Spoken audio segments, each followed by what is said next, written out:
Assalamualaikum warahmatullahi wabarakatuh. Di video sebelumnya kita sudah review lengkap Xiaomi Redmi Note 12, bahkan compare dengan beberapa kompetitor.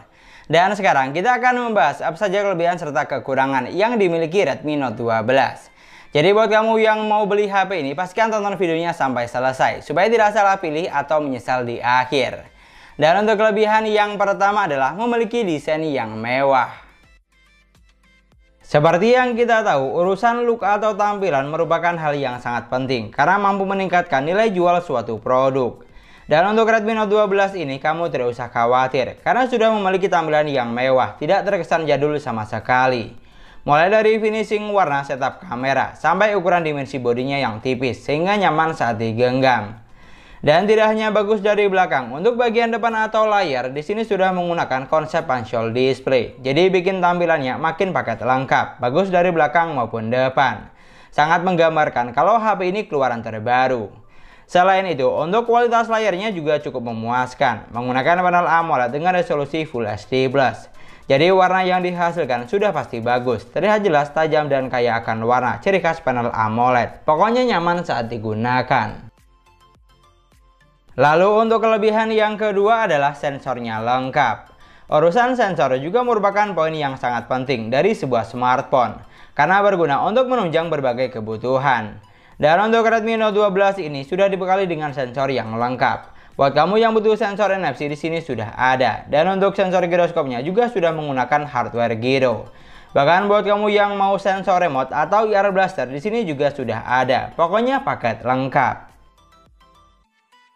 Lanjut untuk kelebihan yang ketiga yaitu memiliki spesifikasi gahar. Buat kamu yang belum tahu, Redmi Note 12 punya 3 varian. Dan untuk unit yang saya punya adalah varian 6/128GB yang dijual dengan harga 2,8 juta. Di sini untuk dapur pacunya, HP ini ditenagai dengan chipset Snapdragon 685 octa-core up to 2,8 GHz, fabrikasi hanya 6 nanometer. Yang mampu menghasilkan skor Geekbench 6 di angka 470 dan 1460 poin. Sedangkan untuk skor AnTuTu-nya ada di angka 307 ribuan. Bukan yang paling tinggi, tapi sudah sangat lumayan untuk harga 2 jutaan. Cukup menggambarkan kalau HP ini tidak ditenagai dengan spesifikasi yang kentang. Dan dari apa yang saya rasakan, untuk urusan performanya, HP ini juga sudah bisa diandalkan. Buat main game Mobile Legends mampu menjalankan game dengan lancar, hampir tidak ada kendala yang berarti. Grafiknya bagus, performanya pun juga playable, walaupun saat temu rame-rame sekalipun. Lalu digunakan buat main PUBG Mobile, juga mampu menjalankan game dengan baik. Untuk grafik yang terbuka memang tidak terlalu tinggi, tapi yang saya suka untuk sensor giroskopnya di sini sudah cukup responsif, sehingga mampu memberikan pengalaman yang lebih dalam permainan. Tapi untuk game itu lebih lengkap, kamu boleh cek di video reviewnya. Di sini yang jelas, untuk urusan performa, HP ini sudah cukup bisa diandalkan di kelas harganya. Buat main game oke, untuk kebutuhan kasual sudah pasti lebih dari cukup. Sedangkan untuk kelebihan yang keempat adalah hasil fotonya bagus. Buat kamu yang belum tahu, Redmi Note 12 dibekali dengan 50 megapiksel kamera utama, 8 megapiksel kamera ultrawide, dan 2 megapiksel kamera makro. Untuk kamera selfie-nya sebesar 13 megapiksel. Dan untuk hasil jepretan fotonya, HP ini sudah mampu menghasilkan foto yang bagus, terutama saat kita ambil fotonya di kondisi cahaya cukup. Detailnya dapat, tingkat ketajamannya juga oke. Tapi yang harus kamu ingat, untuk saturasi warna yang ditawarkan di sini tergolong kalem, bukan tipikal yang ngejreng. Pokoknya ciri khas Xiaomi. Sedangkan untuk hasil foto selfie-nya, HP ini juga sudah mampu menghasilkan foto yang bagus. Apalagi saat foto di indoor dengan cahaya lebih dari cukup. Saat menggunakan mode bokeh, efek ngeblurnya juga cukup rapi. Jadi kalau hanya untuk pemakaian cowok, harusnya sih sudah lebih dari cukup. Yang penting saat jepret foto, pastikan di kondisi cahaya terang, supaya hasilnya lebih maksimal. Dan untuk kelebihan yang kelima adalah isi daya ngebut plus baterainya irit. Redmi Note 12 memiliki baterai sebesar 5000 mAh, dengan kecepatan isi daya fast charging 33 Watt.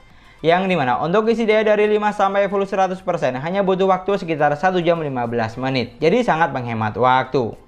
Dan untuk daya tahan baterainya di sini juga tergolong irit karena memiliki angka fabrikasi yang kecil, hanya 6 nanometer, sehingga lebih hemat daya. Digunakan buat nonton YouTube selama 1 jam dengan jaringan WiFi berkurang 6%. Buat main Mobile Legends selama 30 menit berkurang 7%. Dan buat main PUBG Mobile selama 30 menit berkurang 7%. Pokoknya dari pengujian yang saya lakukan, kalau hanya untuk penggunaan kasual atau santai, baterainya bisa tahan seharian. Tapi yang jelas untuk poin ini baliknya juga tergantung intensitas penggunaan masing-masing. Kalau kamu geber untuk gaming dalam sehari sudah pasti bisa charging lebih dari 1 kali. Itulah tadi 5 kelebihan dari Xiaomi Redmi Note 12 yang harus kamu ketahui sebelum membelinya. Sekarang kita akan bahas apa saja kekurangan yang dimiliki HP ini. Dan untuk poin kekurangan di sini saya hanya menemukan satu hal, yaitu hasil perekaman videonya kurang memuaskan. Di sini untuk hasil fotonya saya tidak terlalu banyak komen karena sudah bagus di kelas harga 2 jutaan. Tapi sayangnya untuk hasil perekaman video kurang memuaskan menurut saya karena videonya terlihat standar saja baik kamera belakang maupun depan. Untuk saturasi warnanya juga kurang cerah atau fresh, masih kalah jika dibandingkan dengan beberapa kompetitor. Jadi bisa dibilang untuk sektor kamera hasil fotonya sudah bisa diandalkan, tapi kalau untuk urusan video kurang memuaskan menurut saya. Dan buat kamu yang belum tahu saat digunakan untuk video call bagus atau tidak, hasilnya kurang lebih seperti ini. Silahkan kamu nilai dan koreksi kira-kira cukup memuaskan atau tidak. Kalau menurut saya hanya di tingkatan cukup saja. Padahal untuk kondisinya ini di indoor dengan kondisi cahaya lebih dari cukup.